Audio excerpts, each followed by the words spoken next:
नमस्कार दोस्तों, मैं स्वामी ओम प्रकाश। दोस्तों, आज सबसे पहले आप सभी को जय श्री राम।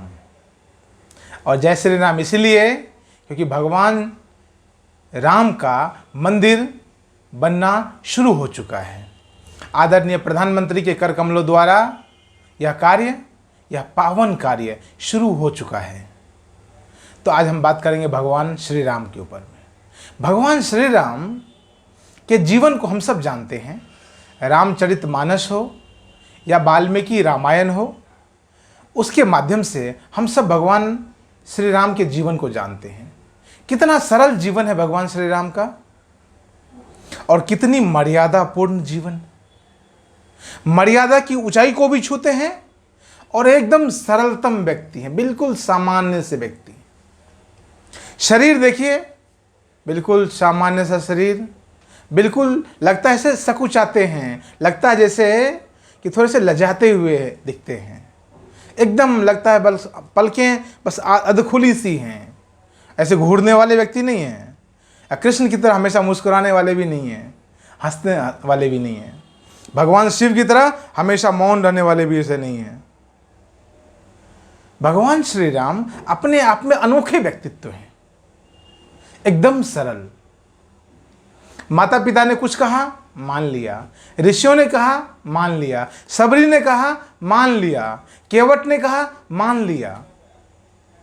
बड़ा ही गजब का जीवन है। जीवन में इतना उतार चढ़ाव आया, सबको स्वीकार कर लिया। परम स्वीकार भाव। और मर्यादा कैसी? उस मर्यादा के पालन के लिए अपने को दांव पे लगा दिया।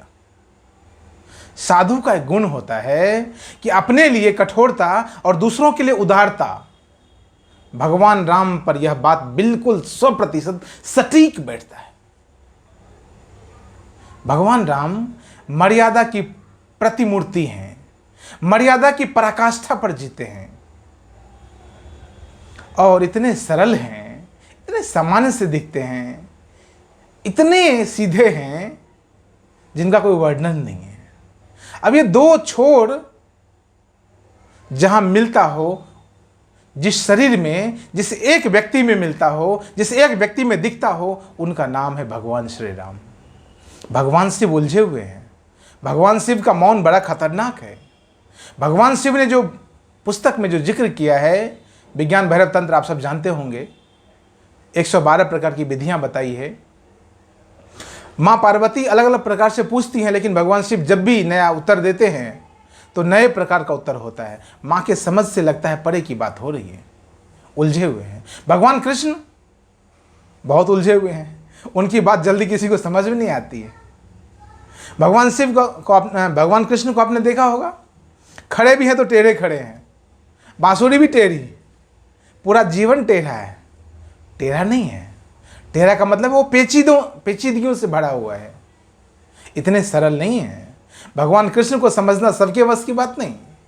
कोई नहीं समझ पाया पूरे महाभारत में, पूरे कौरव और पांडव में कोई भी एक व्यक्ति समझ नहीं पाया भगवान कृष्ण को। लेकिन भगवान श्री राम एकदम सरल हैं। उनकी सरलता, उनकी व्यापकता से मेल खाती है। उनकी सरलता उनकी व्यापकता को दिखाती है। जो व्यक्ति जितने सरल होंगे उतने ज़्यादा व्यापक होंगे। जो व्यक्ति जितने सरल होंगे उतने ज़्यादा लोगों तक पहुंच पाएंगे। सीधे लोग ही तो पहुंच सकते हैं, या कहिए सीधे लोग भगवान राम तक पहुंच सकते हैं। एक ही बात है, जो सीधी ऊपर की ओर जाती है वही सीधी ऊपर से नीचे की ओर भी लाती है। जो व्यक्ति सरल हैं वही भगवान राम तक जा सकते हैं, या कई भगवान राम इतने सरल हैं कि अधिक से अधिक लोगों के हृदय में वास कर सकते हैं। इसलिए मैंने कहा भगवान राम भारत की आत्मा के मूल में हैं, मानवता की आत्मा के मूल में है, जड़ में है। और भगवान राम को देखिए जरा, उनके जीवन पर जरा प्रकाश डालिए। भगवान शिव के बाद भगवान राम आते हैं और भगवान कृष्ण से पहले भगवान राम आते हैं, यानी दोनों के बीच में भगवान राम आते हैं। मध्यम मार्ग। भगवान कृष्ण के बाद भगवान बुद्ध आते हैं और कहते हैं मध्यम मार्ग, लेकिन भगवान कृष्ण से पहले भगवान राम मध्यम मार्ग कहते नहीं है, करके दिखा देते हैं। यह उनकी विशेषता है। भगवान राम का जीवन इतना व्यापक, इतना सुंदर, इतना मनोरम, इतना सरल है कि वह हर एक आदमी के हृदय में आसानी से प्रवेश कर जाते हैं। उल्टा नाम लेकर भी लोग जप के भगवान राम को पा सकते हैं। राम बोलना इतना सरल है, कृष्ण बोलना सरल नहीं है। भगवान राम राम बोलना बहुत सरल है। यह तो भगवान राम का जीवन है। उनके मंदिर की भी थोड़ी सी बात करते हैं। उनका जो मंदिर बन रहा है, मंदिर किस बात का प्रतीक है? मंदिर व्यक्ति की चेतना का शीर्षतम रूप है।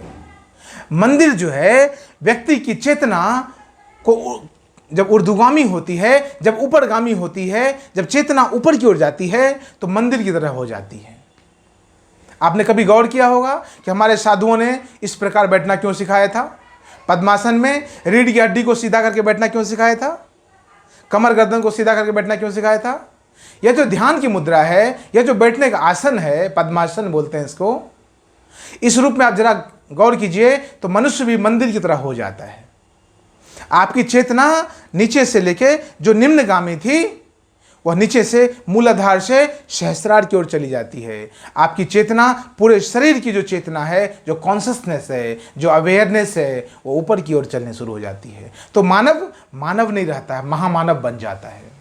नर सामान्य नर नहीं रहता, नारायण बन जाता है। और भगवान तो स्वयं नारायण है। भगवान राम तो स्वयं नारायण है।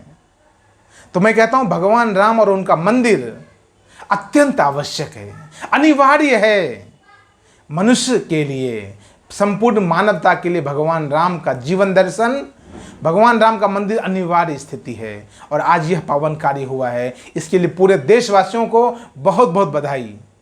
मैं इस वीडियो में इतना ही, लेकिन मैं कहना चाहता हूं आपको अगर मेरी बात अच्छी लगती है, अगर आप मुझसे जुड़ना चाहते हैं तो मेरे वीडियो को लाइक ज़रूर करें। और इस पावन मौके पर मैं कहता हूं आप कमेंट ज़रूर करें, चाहे जय श्री राम लिख कर ही हो, कमेंट ज़रूर करें। सब्सक्राइब करना ना भूलें। बहुत बहुत धन्यवाद। नमस्कार।